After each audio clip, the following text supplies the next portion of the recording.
ഇതിനിടയ്ക്കാണ് പെൺ ഗ്രൂപ്പുകൾ വിൽപ്പന നടത്തിയ സംഭവത്തിൽ അന്വേഷണം വ്യാപിപ്പിക്കാൻ ഒരുങ്ങി പോലീസ്. പ്രതി അന്വേഷണത്തോട് സഹകരിക്കാത്തത് പോലീസിന് തലവേദനയാവുകയാണ്. ടെലഗ്രാം ഗ്രൂപ്പുകൾ കേന്ദ്രീകരിച്ചും പോലീസ് അന്വേഷണം നടത്തുന്നു.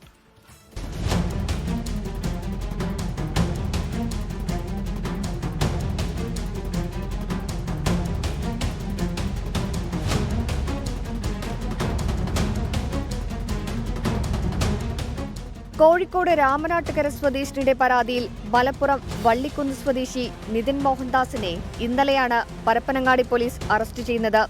ഇൻസ്റ്റഗ്രാം പ്രൊഫൈലുകളിൽ നിന്ന് ഫോട്ടോ ഡൗൺലോഡ് ചെയ്ത് ടെലഗ്രാം ഗ്രൂപ്പുകളിൽ വിൽപ്പന നടത്തുന്നതാണ് നിതിന്റെ രീതി.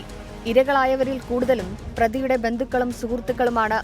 നിലവിൽ 8 യുവതികളാണ് വിവിധ പോലീസ് സ്റ്റേഷനുകളിലായി പരാതി നൽകിയത്.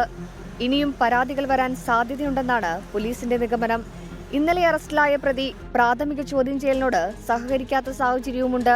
കൂടുതൽ സൈബർ വിദഗ്ധരെ സംഘത്തിൽ ഉൾക്കൊള്ളിച്ച് അന്വേഷണം വ്യാപിപ്പിക്കുകയാണ് ഇനി പോലീസിന്റെ നീക്കം. കേസിൽ കൂടുതൽ പ്രതികളുണ്ടോയെന്നും പോലീസ് സംശയിക്കുന്നു.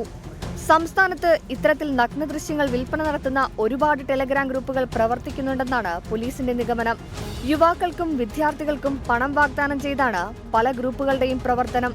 ഇത്തരത്തിൽ ബന്ധുക്കളുടെ അടക്കം ദൃശ്യങ്ങൾ മോർഫ് ചെയ്ത് പലരും വിൽപ്പന നടത്തി സാമ്പത്തിക നേട്ടമുണ്ടാക്കുന്നുണ്ടെന്നും പോലീസ് സംശയിക്കുന്നു.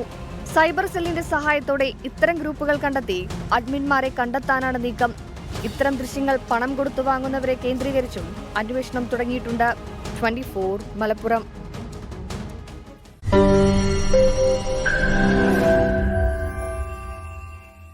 ലോകത്തെവിടെയായാലും ഏത് സമയത്തും 24 വാർത്തകളും ഓഗ്മെന്റഡ് റിയാലിറ്റി പാക്കേജുകളും എക്സ്പ്ലെയിനറുകളും വിശദമായി കാണാൻ ഞങ്ങളുടെ യൂട്യൂബ് ചാനൽ നിങ്ങൾക്ക് സബ്സ്ക്രൈബ് ചെയ്യാം.